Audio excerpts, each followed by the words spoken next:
function of the kidneys. We're also going to be talking about, now, aren't y'all supposed to wait outside? I'm sorry. I'm trying to do the right thing, y'all. I'm trying to do the right thing. All right. So the structure and function of the kidney. So when we're looking at these things we're going to look at, there's going to be some questions, but the questions are going to come from the quizzes that are in your content.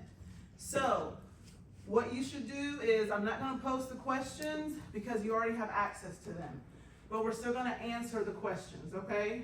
So here is the first question coming up. And the other thing I wanted to mention is the roll is going around, so just make sure you sign the roll according to the group that you're in.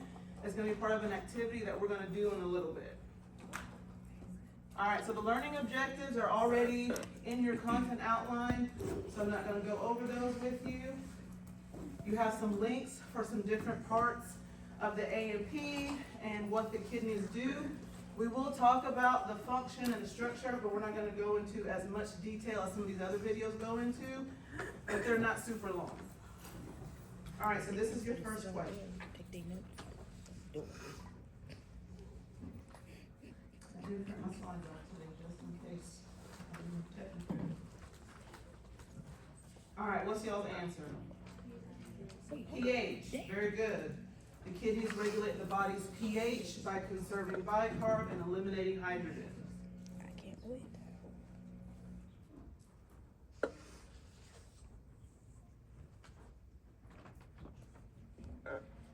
That's really crazy. True or false? False. Good. Normal urine should not contain those things that should already be filtered out.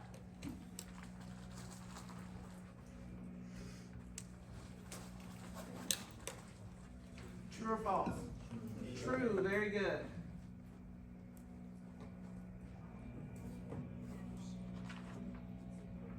What's the answer? The nephrons. Very good.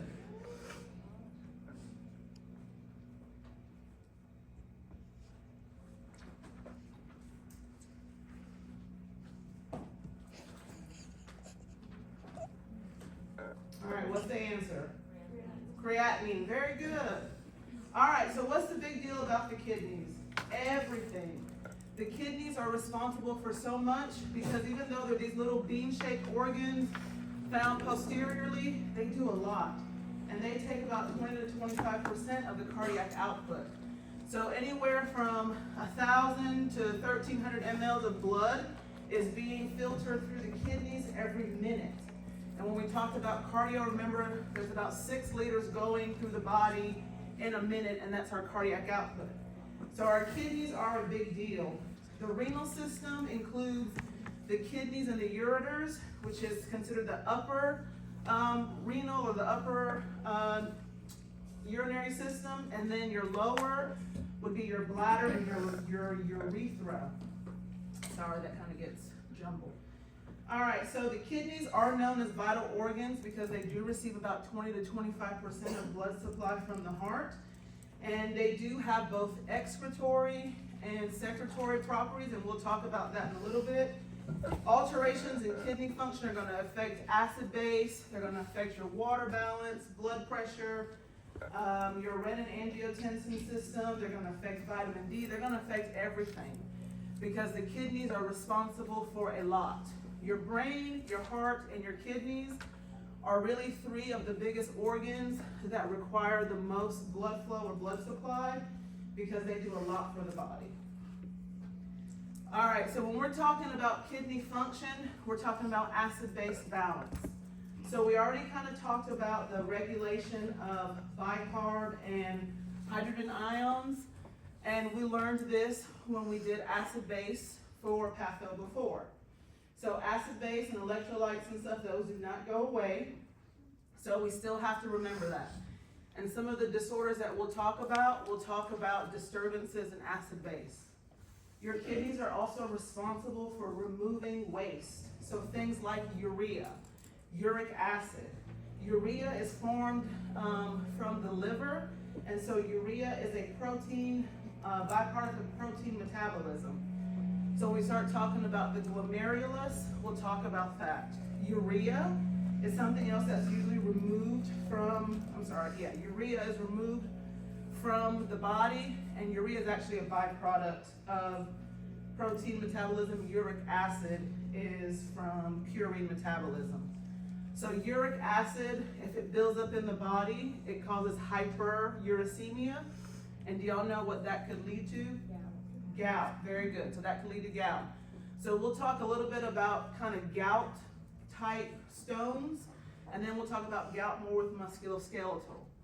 And then because we have all been informed at some point or another, we know that drugs are drugs are excreted in the urine, and so that's why kidney function is so important. So secretory functions, so erythropoietin, what do y'all remember that from? What does that remind you of? What do you think about thinking about erythropoietin? Red blood cell formation. Red blood cell production. So the kidneys are responsible for that. When there's an increase in hypoxia, the kidneys stimulate those cells to make more erythropoietin, so that way your patient has good red blood cells. Without that, that leads to anemia. And then renin is released when the kidneys sense a decrease in perfusion. So when your kidneys say there's decreased perfusion going on, they're going to release renin, which is going to help activate that renin-angiotensin-aldosterone system. So that's something that we've talked about as well, but it still comes back because now we're going to focus a little bit more on the kidneys. So one of the other things about the kidneys, there's two specific hormones that help the kidneys also. So ADH, antidiuretic hormone, that helps to concentrate the urine, and then aldosterone from the RAS helps with the sodium and water retention. So we'll talk about ADH in a little bit when we talk about how urine is actually concentrated. All right, so vitamin D synthesis is another important thing that the kidneys do. And so last week we talked a little bit about calcium and vitamin D when we looked at some of the farm meds. But the kidneys are going to help convert vitamin D to its active form. And this is important because vitamin D helps to regulate both calcium and phosphorus in the body. So people who usually have like end-stage renal disease or who have issues with their kidneys long term, they usually have a harder time with their calcium levels. So this is why vitamin D is so important. And we'll talk about that a little further when we talk about chronic kidney disease. And then finally, glucose homeostasis. So typically, glucose passes through and is filtered out through the kidneys.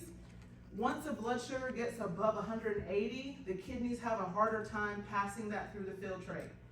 So that's why tight glycemic control is important in your patients who have kidney issues, because they literally could spill glucose into the urine. And so when we talk about diabetes, or diabetes mellitus especially, because you'll talk about diabetes insipidus when you talk about the endocrine system in a couple weeks. Diabetes mellitus is basically honey urine, and that's what's happening.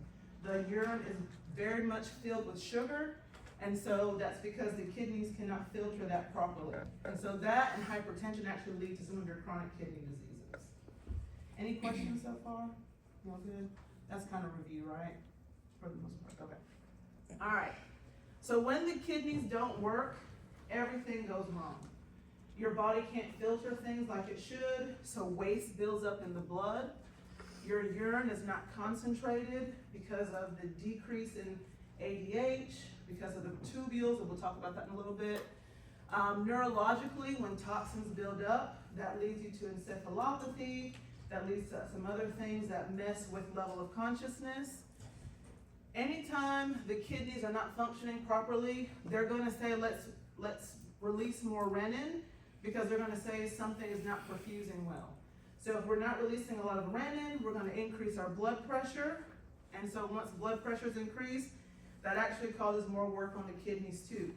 So that's why chronic kidney disease is a big issue, because of the renin that's secreted. When the kidneys don't work, like we said, we're not producing erythropoietin, so we have more instances of anemia. So a lot of times your patients with chronic kidney disease will have anemia also. We're not going to be balanced with our acid base.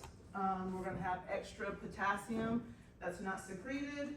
And then we can get renal osteodystrophy, which has to do with vitamin D and calcium. So we'll talk about that in a little bit too. The other thing, which we'll talk about soon too, is anytime the kidneys don't work, protein starts to pass through the glomerulus. So we're gonna talk about the glomerular filtration rate right now. Okay. So each kidney has over 1 million nephrons, and each nephron has, what's in the nephron, do y'all know? The Bowman capsule. What's in the Bowman's capsule? Like just filtrates, it's just. So the glomerulus is in there and the renal tubules. So each nephron has a glomerulus and it has the renal tubules. And so your body has about 1 million nephrons in each kidney. So your body is always working with filtering your blood because you have so many nephrons and because you have these proximal tubules, the kidneys are always at work. So the nephron, like we said, is a functional unit of the kidneys. And like we said, it's located in the Bowman's capsule. The reason the glomerulus is so important is because when the kidneys receive blood from the heart, it goes into that afferent arteriole, and that glomerulus has pressure. Because remember, we're talking about filtration rate, so we're talking about blood flow, so that means there's pressure. So there's a lot of pressure that happens within the glomerulus. So as the glomerulus kind of works all that pressure and stuff that goes on, it's pushing things through to the kidney tubules. So glomerular filtration rate has to do with how much filtrate is being passed through the kidneys per minute. So when we talk about GFR, that's what we're talking about. How well are the kidneys filtering things through? The things that it filters through will go on through to the proximal tubules and be excreted. Things like waste, urea, little particles of like glucose. The things that don't get filtered, they go back into the circulation to be used for nutrients and that kind of thing in the body. So glomerular filtration has a lot to do with how well your kidneys are functioning because they're located within that nephron, which is the functional part of your kidneys. Anybody have any questions so far? Ooh, did I do that? I should have did that. Okay. All right, so glomerular filtration rate. So this is one of the more sensitive labs, really kind of the most sensitive lab that helps you to know about how kidneys are functioning. Like we said, it's the rate at which the glomeruli can filter blood. And your GFR is going to depend on how permeable that glomerulus is. So if your glomerulus is letting a lot of things go through, it's not functioning properly. Because things like blood and things like protein should not be able to be filtered through the glomerulus. So your glomerulus, or the filtration rate, can vary by age, sex, race, that kind of thing. As you get older, what do you all think happens to your glomerular filtration rate? It decreases, right? So even though we haven't had this lecture before, we've had form, and we know that kidney function decreases as we age. So when you start talking about things with your patients, things like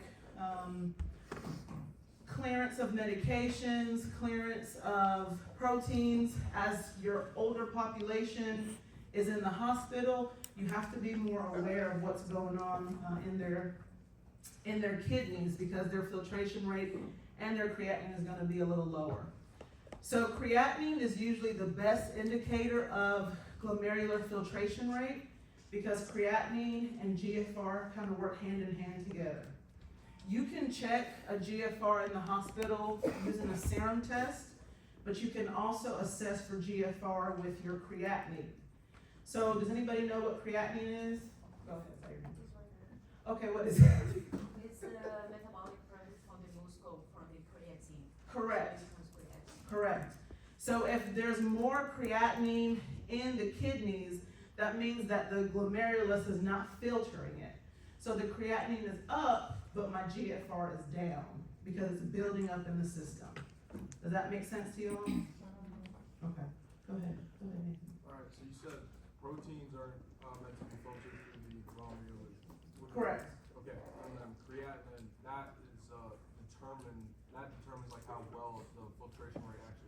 Yes, so they're very closely related. Okay. Creatinine is usually, so BUN and creatinine are good indicators of renal function, but creatinine and GFR are even better indicators of renal function. BUN is important, and we'll talk about it, but BUN can change even with like hydration status.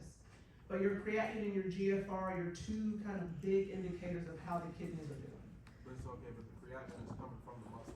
So it's Correct. It's kind of like being transported through proteins, but the protein's not actually hitting the. Correct, so it's flowing through, and so as it kind of is excreted and the muscle releases that creatinine, the glomerulus you can be able to tell how well the glomerulus is filtering that by what your creatinine clearance is.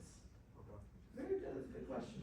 All right, so you could do a 24-hour urine test to check your creatinine clearance, but you can also do a serum. So a lot of times, if you want a quick way to assess kidney function, people do a serum estimated GFR, but you can also do a 24-hour urine test to assess your patient's creatinine too. Okay. All right, so this again tells you just a little bit more about GFR. It's the amount of blood filtered through the glomeruli, and because it's filtered through time, it's usually measured in, go ahead, Stephanie. Oh. Well, like if the GF Mm-hmm. creatinine is high, GA are low. Correct. But is measured the creatinine you in a blood sample or urine sample? So you can measure creatinine in both urine and blood. But you'll be high in the blood sample, right? And not high in the urine sample. Correct. because, There you go. that was my, like. You were jumping ahead. No, that's good. So Stephanie brings up a good point, which is what's on, I don't know if my little thing is working, that's fine, which is what's over here. So your serum creatinine is gonna be increased, but your urine creatinine would actually be decreased because we're talking about how well it's clearing through. So good, so you picked that up already. So the glomerulus, like we said, is responsible for filtering the blood. And because of that, we can say, what's my serum creatinine, bless you, what's my serum creatinine doing in relation to my GFR? And then based on that, what is my urine doing? So very good. All right, any questions? Y'all still with me or y'all just here? Okay, both, okay, all right. All right, so urine is formed in the kidneys, but urine formation actually happens in 3 steps. So the healthy body does a really good job of excreting urine, concentrating urine, but it happens in 3 different ways. So first, of course, glomerular filtration. We're gonna remove things and send it to the tubules, so the electrolytes, some substances are filtered through. They're filtered through the glomerulus, and then from there, from the glomerulus, we go to the tubules. So we have tubular reabsorption. So the things that are reabsorbed are gonna go back into the bloodstream, and the things that need to be filtered are gonna go through tubular secretion. Typically, the regular healthy person will have about 1 liter to 1.5 liters of urine a day. And that's gonna vary depending on things like age, hydration, that kind of thing. We'll talk about ADH, but antidiuretic hormone, it's gonna affect how concentrated the urine is as it's secreted. So we'll talk about antidiuretic hormone in just a little bit too. All right, so when we talk about urine output, oliguria and anuria are 2 terms that you do wanna be familiar with. So oliguria is a decrease in urine output, and it can be related to several different things, but it's a decrease in urine output. So this slide says less than 500, your book says less than 400. The biggest thing with that is, will my urine output be the same as Emily's urine output or the same as Ethan's urine output? No. So the best indicator of urine output is actually how many actually milligrams per kilogram per hour. So that's the most sensitive indicator because it takes into play the individual person. Yes, there is a range, usually less than 400 is oliguria, but even more sensitive than that is 0.5 milliliters per kilogram per hour. That's a better indicator of an individual's urine output versus just the number.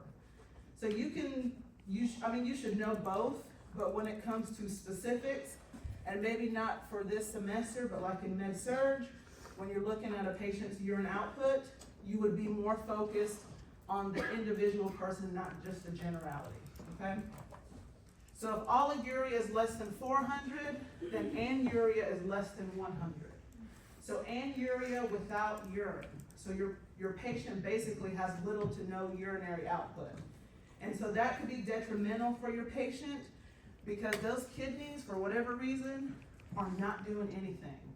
So for whatever reason, maybe there's an obstruction, maybe there's a blockage, maybe those nephrons just don't work anymore. Your patient's kidney function has totally diminished and they have no urine output. All right, so I took this table from this chart from your book. So it's table 32-1. You don't need to know every single number that's over there on the left, but you do need to know what does a normal urine look like. So normal urine is usually yellow. It can be clear to a little hazy sometimes it might be a little amber, but normal urine is usually yellow in color.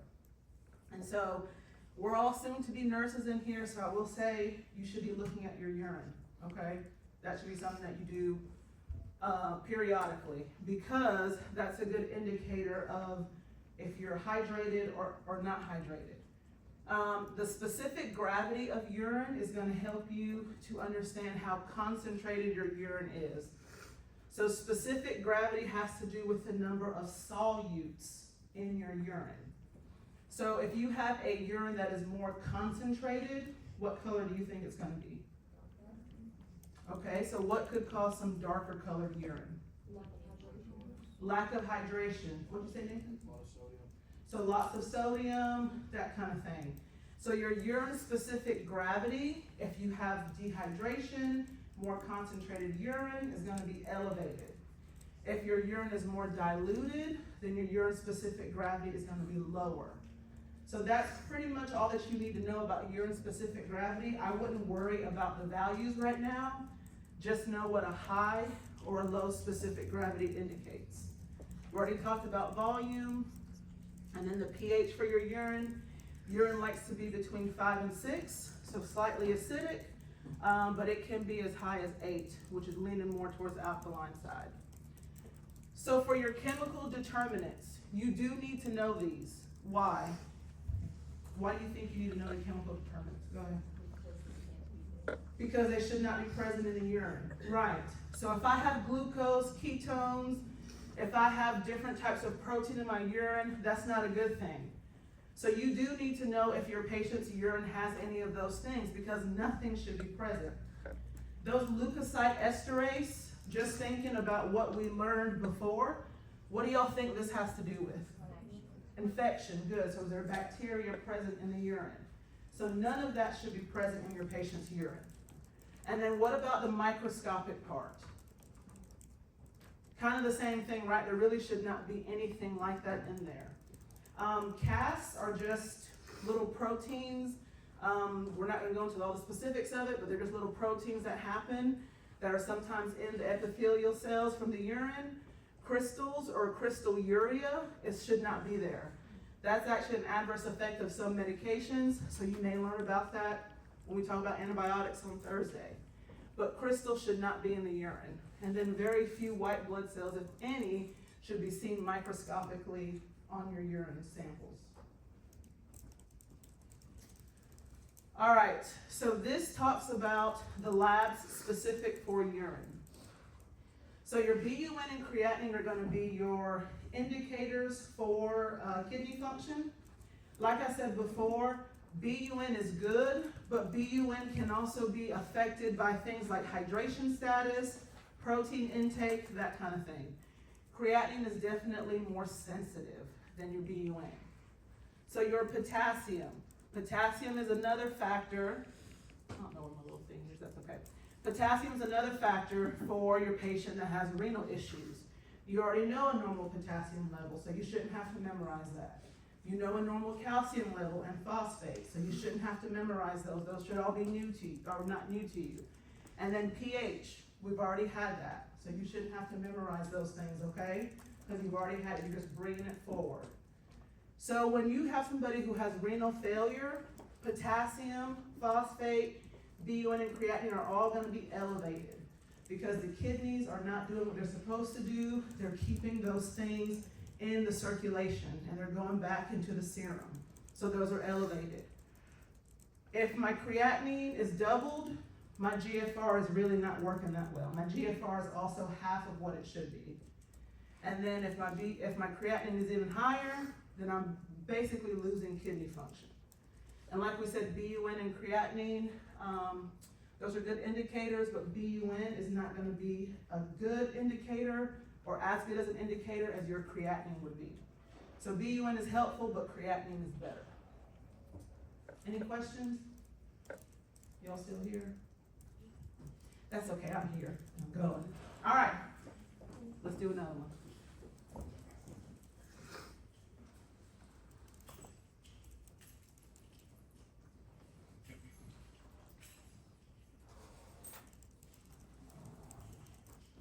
Anybody want to take a stab at it?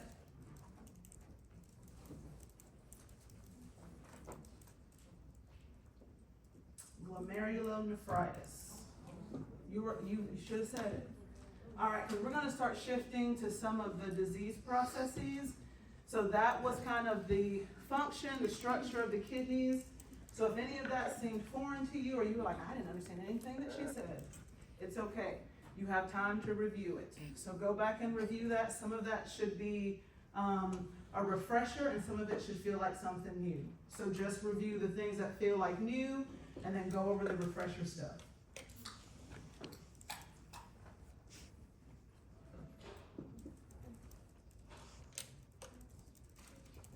True. True. Very good. True.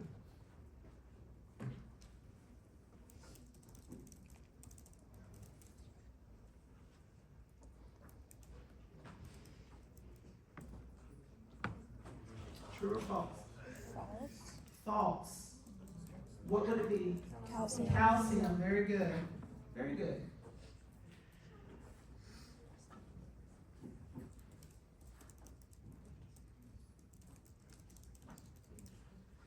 What'd y'all say? Stones. Very good. Kidney stones.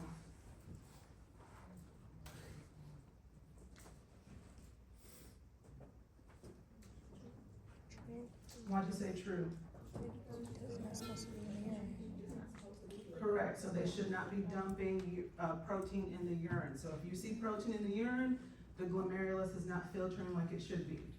Anybody here, like, anybody, we're all in here, but anybody really cook at home? Anybody ever made pasta? Do you use a strainer? Somebody said no. Good for you. I do. So a strainer, when you pour the water from the pasta into the strainer, what happens?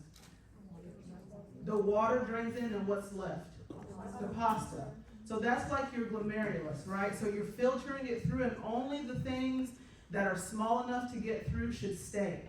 Those are gonna go to be secreted through the urine. The good stuff, the pasta, is gonna get recycled back and get reabsorbed into the blood. So that's a way to think about your glomerulus, okay?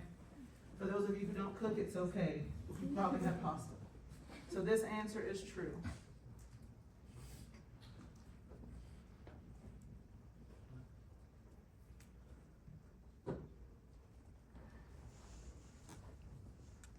Anybody want to take a stab at it? No multiple choices. So what's a prefix for water? Hydro and then kidney. Hydronephrosis. Good. Correct. Correct.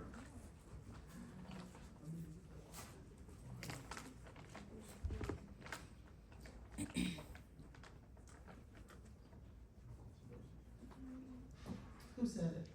What did you say, Nathan?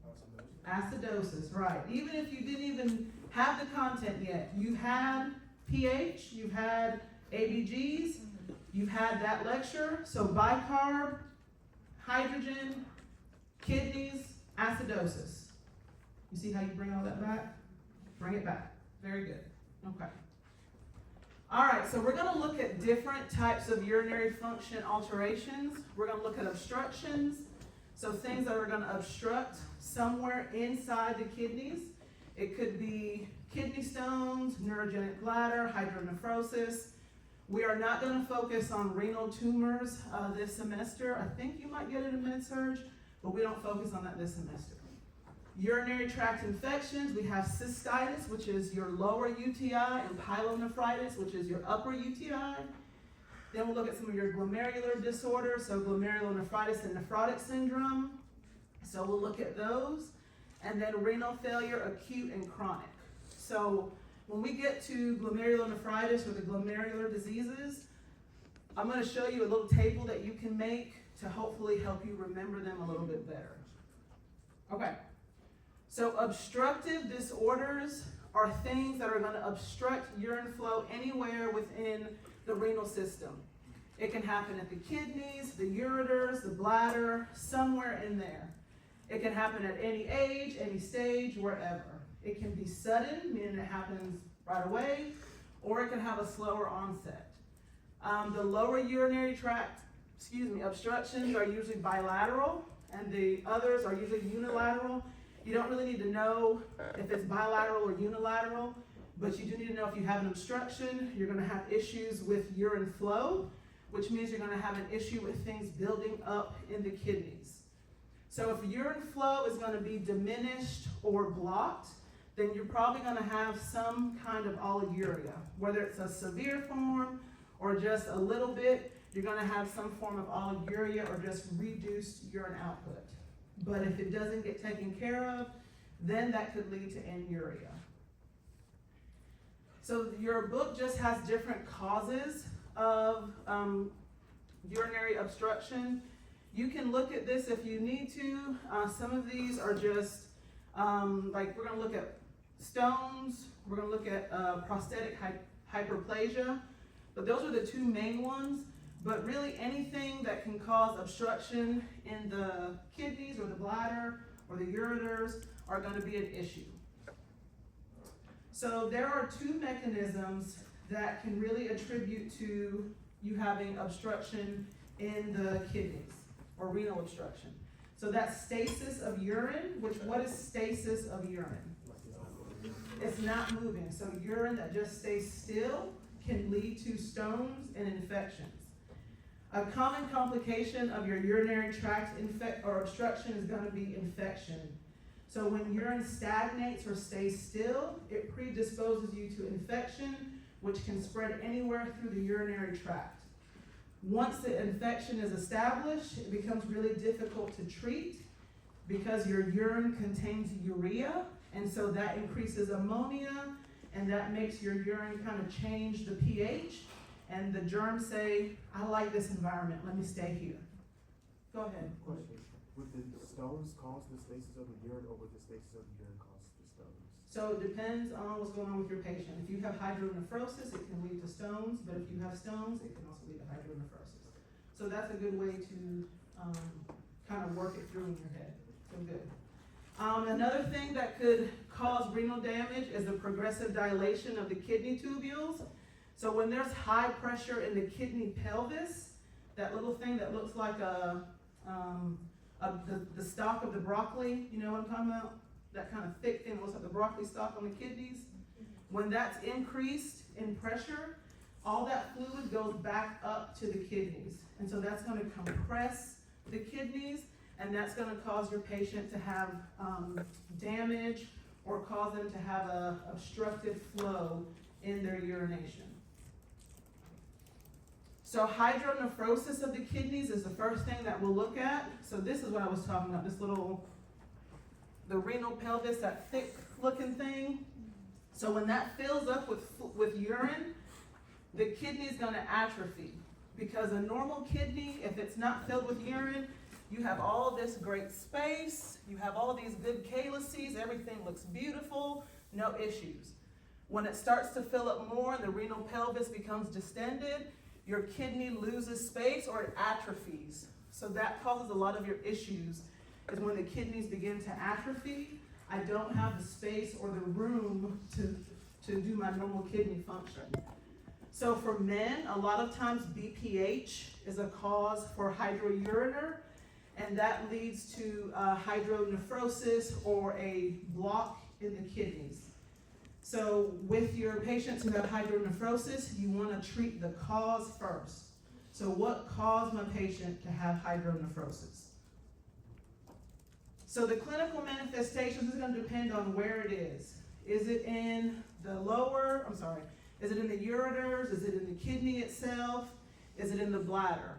Wherever it is going to determine how severe your patient's signs or symptoms are. A complete or partial obstruction can be silent for a long time because the unaffected kidney can compensate. So your body's really good at compensating, and the kidneys are not any different. So the kidneys can compensate for an obstruction. But the obstruction, once it's severe enough, you can get infection because now I don't have any urine passing through. And so then that's where my oliguria, my anuria, and my renal failure come into play. If I have bilateral obstruction, one of the earliest manifestations of it is that my urine is going to be dark, or it's going to be difficult to concentrate your urine because something is blocking it, and now my urine cannot be concentrated very well. So this is where ADH comes into play, antidiuretic hormone comes into play here, because antidiuretic hormone is what's responsible for concentrating your urine. So what is polyuria? Right, so you're peeing a lot, so you have a large volume of urine, meaning that my antidiuretic hormone is not concentrating my urine. So I'm having a lot of urine output. So do y'all remember, or what's nocturia? Urine at night. Do y'all remember what type of cycle we talked about last week? Diurnal cycle. So usually you pee a lot when? During the day. During the day, right? So people who pee a lot at night or micturate or void a lot at night, let me be correct. I'm just saying, people who pee a lot at night, when they have nocturia, so that diurnal pattern is off and ADH is not working the way it should. So that's an inability to concentrate that urine. And then hypertension can occur depending on how the blockage is where the blockage is in the renal system, because if the kidney sense that I don't have flow and something is obstructed, it's going to say, Renin, you got to do your thing because there's some obstruction, there's some issue with flow, I need you to work, and so it will secrete renin, and so that will cause hypertension as well. And usually your hypertension is going to be volume related. So if your patient is still peeing okay, even though they have a stone, renin may not be released, but once that volume is decreased and the kidneys sense a low pressure, then they're going to secrete renin. Does that make sense? Okay. All right, kidney stones. Kidney stones. Y'all know about kidney stones? Okay, so I'll review it. No, I'm just kidding. All right. So the most common type of kidney stone is what kind? Calcium stones. So your kidney stones are also called renal calculi, but you can have stones in the bladder, you can have stones in the ureters, you can have stones in a lot of places. Most of your kidney stones are going to be calcium stones, and that has a lot to do with just our normal regular diet and how the kidneys regulate calcium. So calcium buildup is usually the number one reason to have a calcium stone. Most kidney stones do start do develop in the kidneys, but they can actually happen anywhere. So the biggest factor, one of the biggest factors that leads to kidney stone formation is supersaturated urine. So supersaturated urine is going to depend on the pH of my urine, how many solutes are in my urine. A supersaturated urine means I have a lot of salt in my urine. So that's going to play a role into the formation of your kidney stones. The different types of stones, you do need to know them. We already know calcium stones because they're the most common. Who might have a calcium stone? Tell me a type of patient. Patient who doesn't have vitamin No, Oh, vitamin D, why? because vitamin D reabsorbs the calcium From what hormone? Parathyroid hormone, right? So somebody with hyperparathyroidism might have a calcium stone. Very good. All right, so a uric acid stone. A lot of times that's attributed to somebody who has a high BMI and their pH in their urine is pretty low. Who might have a uric acid stone? patient. Obesity, what else? Uric acid, what am I thinking about? Would be gout. Gout, so hyperuricemia. So that is that type of patient. A Stuvite stone also has to do with magnesium. I think I wrote it down the way your book calls it. It's magnesium ammonium phosphate stones, which are also called Struvite stones. But those only form an alkaline urine where there's urease. So that is unique to that stone, that those typically form an alkaline environment. But those Stuvite stones, they can also be called staghorn stones because of the way that they're shaped. And those are those stones that are hard to pass through the urine. So those typically need a lithotripsy or need to be broken up surgically because those don't pass very well through the urinary system. So those stones put you at really high risk for infection. And then your cystine stones, those happen through cystinuria, which you see that more often in children, and that's usually some kind of autosomal disease. So those stones do form, but they're not as common as they would be in adults. All right, so we kind of talked a little bit about some of the causes of stones, but dehydration is a big reason for somebody to develop a kidney stone. I don't know if anybody in here has ever had a kidney stone, but a friend of mine has had them several occasions, and it is painful. She does not drink a lot of water, but that is a factor, is dehydration. Infection, again, infection leaves a good environment for stone formation. It changes the pH of your urine, and it tells germs, hey, come to my spot, because I'm ready for you. It creates the environment. Changes in urine pH we talked about. Your diet, if you have really high calcium intake or really high intake of high purine foods, which would be things like meats, organ meats, especially red meats, those put you at risk. People who are immobilized, so immobilization has to do with vitamin D and calcium synthesis. So when we talk about musculoskeletal, we'll talk about osteoclast. So that has to do with that. And then metabolic factor that we talked about, hyperparathyroidism and any kind of obstruction are going to lead you to have kidney stones or renal calculi. So your patient who has renal calculi is going to be in pain. Anybody who's ever had a kidney stone can tell you the biggest manifestation is pain. And a lot of times, renal calculi are they're more common in men, and people say that this is the closest men will ever get to experiencing what it means like to have a child. That's what I've heard. It's not true because, we're completely different, but apparently the pain is that severe that it causes that much discomfort. Like I said, I've never had one, so I don't know. But it is an increased incidence in males, and it can cause nausea and vomiting. Two of the biggest kind of flag manifestations related to pain are going to be renal colic and non-colicky renal pain. So renal colic kind of reminds me of like spasms. When you have like a spasm, how your body kind of like. So that's renal colic. Excuse me, and that's related to this intermittent excruciating pain that happens. Non-colicky renal pain is going to be more dull, and it's not going to cause as much spasms, but it can also be precipitated by drinking a lot of water. So when you drink a lot of water, what happens? You got to pee, and then everything's flowing through again, and then you feel that pain again. Which is weird because how do you think you're going to treat kidney stones? Increase your, all right, here we go. So, all right, so you also can have hematuria depending on where the kidney stone is located. Of course, you're going to have frequency, especially if it's that non-colicky pain. And then men can also feel pain that goes all the way to the groin or the testicles. So that is not uncommon for men. So this is kind of a similar picture of what we just talked about with the different types of stones.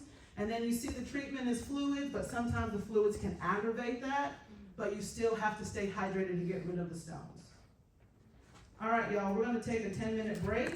So y'all come back, well, just come back at 10 o'clock, and then we'll continue with